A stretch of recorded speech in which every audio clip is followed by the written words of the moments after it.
Welcome friend, युक्ति IAS के इस ऑनलाइन प्लेटफॉर्म पर मैं अमर अरविंद आप सभी लोगों का तहे दिल से स्वागत करता हूं। आज एक नया इनिशिएटिव लिया गया जिसमें इम्पॉर्टेंट टॉपिक को कवर किया जाएगा। जो भी एग्ज़ाम होते हैं इससे संबंधित आपको इम्पॉर्टेंट टॉपिक से संबंधित छोटे छोटे टॉपिक होते हैं जो एग्ज़ाम में बहुत महत्वपूर्ण होते हैं, बार बार प्रश्न पूछे जाते हैं। जो किसी कारणवश आपके एग्ज़ाम के तैयारी के दौरान वो कहीं ना कहीं छूट जाता है, उस पर इम्पोर्टेंस नहीं दिया जाता है, पर वह बहुत ही महत्वपूर्ण होता है।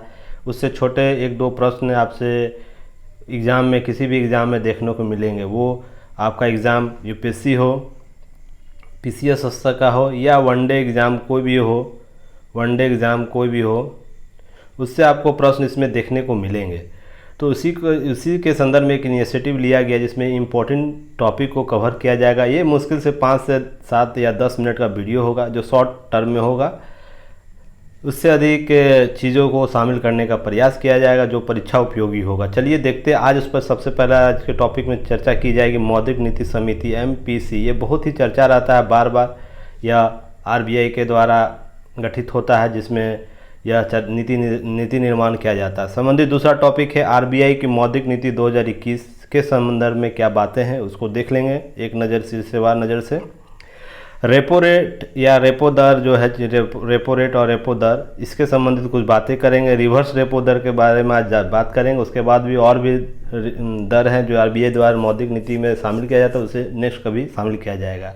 आज केवल इन सब टॉपिकों पर बात की जाएगी। चलिए बिना समय गंवाते हुए आगे बढ़ते। उससे पहले आप लोग हमसे जुड़ने के लिए डिस्क्रिप्शन बॉक्स में सारे लिंक दिए रहते हैं। व्हाट्सएप लिंक है, टेलीग्राम लिंक है, फेसबुक लिंक है, तो सभी से आप जुड़िए। डिस्क्रिप्शन बॉक्स में दिया रहता है और डेली क्विज चल रहा है, वहाँ पर शामिल होइए। टेलीग्राम पर फ्री क्विज चलता है, टेलीग्राम पर कोई शुल्क नहीं होता है, आप वहाँ से जुड़िए और हम लोग दे रहे हैं आप लोगों को बेहतर परीक्षा उपयोगी चीज़ें आप लोग से शामिल है। चलिए देखते हैं क्या मौद्रिक समिति क्या होती है, उसके बारे में कुछ आज देखते हैं। पहला, मौद्रिक नीति समिति या मॉनेटरी पॉलिसी कमेटी होती क्या? यह गठन केंद्र सरकार के द्वारा मुद्रास्फीति लक्ष्य को प्राप्त करने के लिए आवश्यक नीतिगत ब्याज दर निर्धारित करने के लिए किया जाता है। तो सबसे पहले आपको प्रश्न इससे पूछा जा सकता है किसी भी एग्जाम में, यूपीएससी से लेकर पीसीएस किसी भी एग्जाम में, ये इसका गठन कौन करता है? केंद्र सरकार। मुद्रास्फीति के लक्ष्य को निर्धारित करने के लिए नीतिगत ब्याज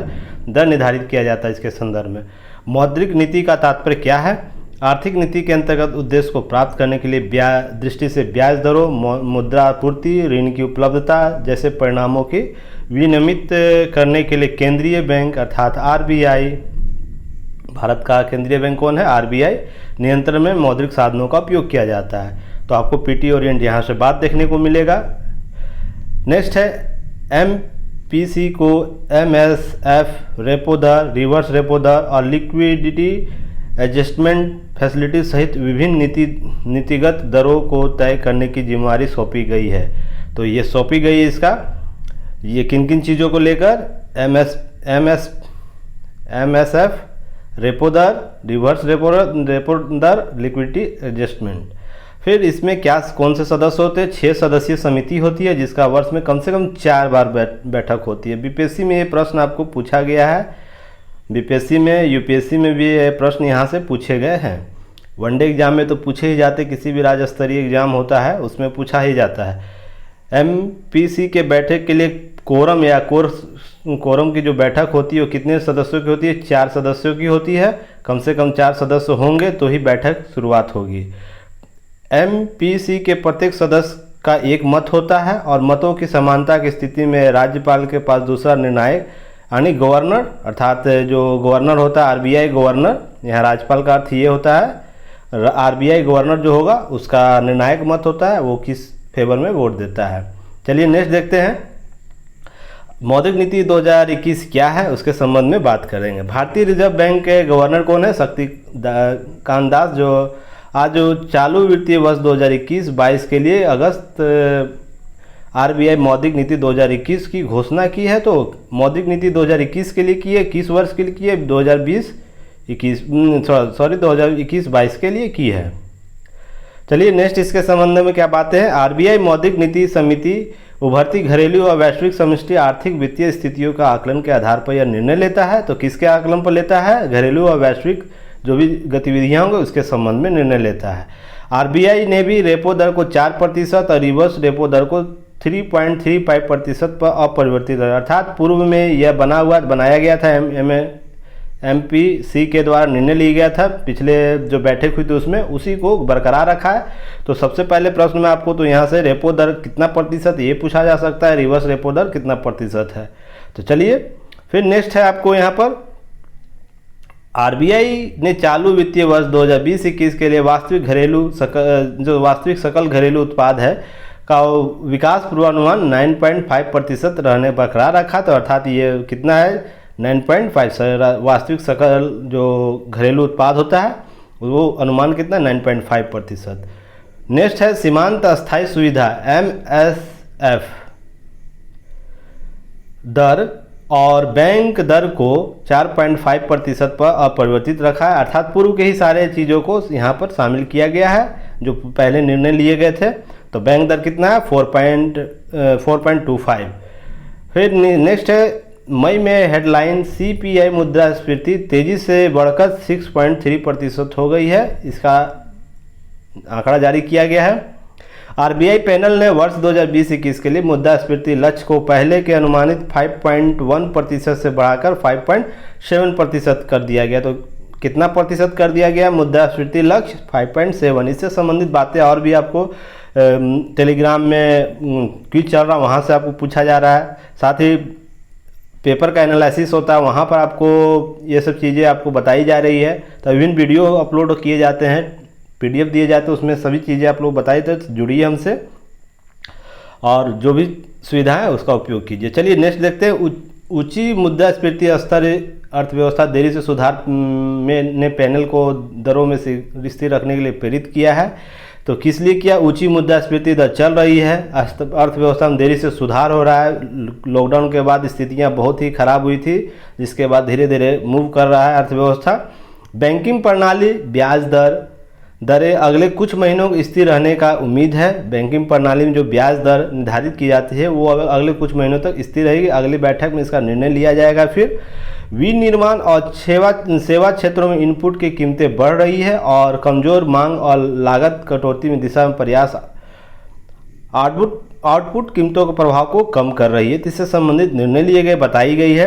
तो इम्पोर्टेंट ये सब टॉपिक है। कच्चे तेल की कीमतें परिवर्तनीय है और मुद्रास्फीति पर आयातित लागत दबाव को निहारता है, दबाव पड़ रहा है, उसके संदर्भ में बातें बताई गई है। तो MPC के निर्णय में बैठक में क्या क्या निर्णय लिए गए ये सब आपको प्रश्न पूछा जा सकता है। नेक्स्ट है यह विनिर्माण सेवाओं के लागत स्थिति प्रतिकूल प्रभाव डालता है। तो किन पर प्रभाव डालता है? विनिर्माण और सेवाओं पर। आरबीआई ने चालू वित्त वर्ष 2021-22 के लिए वास्तविक सकल घरेलू उत्पाद को पूर्वानुमान बरकरार रखा। ये जो आगे बातें बताई रिपीट हो गया, कोई बात नहीं है।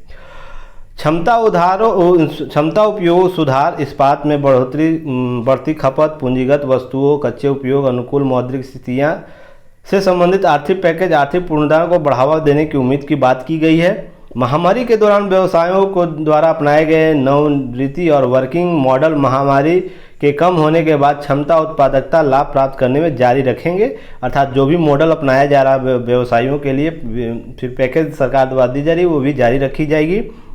आरबीआई ने अगस्त सितंबर के पाक्षिक परिवर्तन रिवर्स रेपो दर VRRR नीलामी आयोजित करने का निर्णय लिया गया। तो ये कब किया जाएगा? अगस्त सितंबर के दिनों में। चलिए नेक्स्ट देखते हैं रेपो दर क्या होता है। रेपो दर होता है वह दर होता है जिस पर किसी देश का केंद्रीय बैंक धन की कमी की स्थिति में वाणिज्यिक बैंकों को धन या उधार देती है। तो रेपो दर इससे संबंधित होता है। मुद्रास्फीति को नियंत्रित करने के लिए अब मौद्रिक अधिकारियों द्वारा रेपो दर का उपयोग किया जाता है। तो किसे नियंत्रित करने के लिए किया जाता है? और मुद्रास्फीति को। भारत का इसमें रेपो दर कितना है आप लोग कमेंट बॉक्स में बताइए। चलिए नेक्स्ट देखते हैं रिवर्स रेपो दर क्या होता है।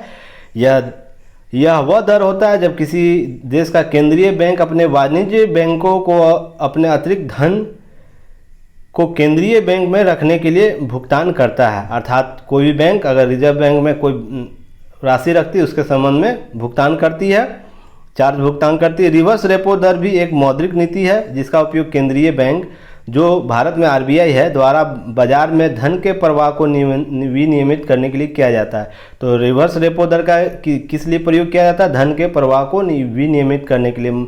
मार्केट में कितनी पैसे जानी चाहिए और कितनी पैसे की कमी की जाएगी आपको आरबीआई इसके द्वारा निर्धारित करती है। एक निश्चित समय पर आरबीआई द्वारा प्रदान की जाने वाले रिवर्स रेपो दर आमतौर पर रेपो दर से ही कम होता है। तो रेपो दर बड़ा होता है रिवर्स रेपो दर से। तो ये भी आप लोगों को रिवर्स रेपो दर से बड़ा होता है, ये भी प्रश्न पूछा जा सकता है। जहां रेपो दर का उपयोग अर्थव्यवस्था के नकदी तरलता को विनियमित करने के लिए किया जाता है, वहीं रिवर्स रेपो दर उपयोग बाजार में नकदी के प्रवाह को नियंत्रित करने के लिए किया जाता है। तो आप देखिए यहाँ पर दोनों का अंतर क्या होता है, इसके संबंध में बातें दी गई है। चलिए आज के जो भी इम्पोर्टेंट टॉपिक में इतना ही है। नेक्स्ट जो टॉपिक होगा वो जल्द ही आप लोगों के सामने आएगा, कोशिश करूँगा डेली लाने का। चलिए तब तक के लिए युक्ति आईएएस के साथ बने रहिए। विभिन्न डिस्क्रिप्शन बॉक्स में लिंक दिए रहते हैं, आप लोग वहाँ से जुड़िए। और जो भी युक्ति आईएएस टेलीग्राम चैनल पर क्विज चलाया जा रहा है, साथ ही जो भी आप लोग के लिए जो उपयोगी मैटर है, जो एग्ज़ाम ओरिएंट है, वो दिया जा रहा है। इसके लिए मैं और प्रिंस सर और हमारे जो ग्रुप हैं के जो भी सदस्य हैं वो प्रतिबद्ध हैं। चलिए तब तक के लिए मैं अमर अरविंद विदा लेता हूँ। धन्यवाद। जय हिंद।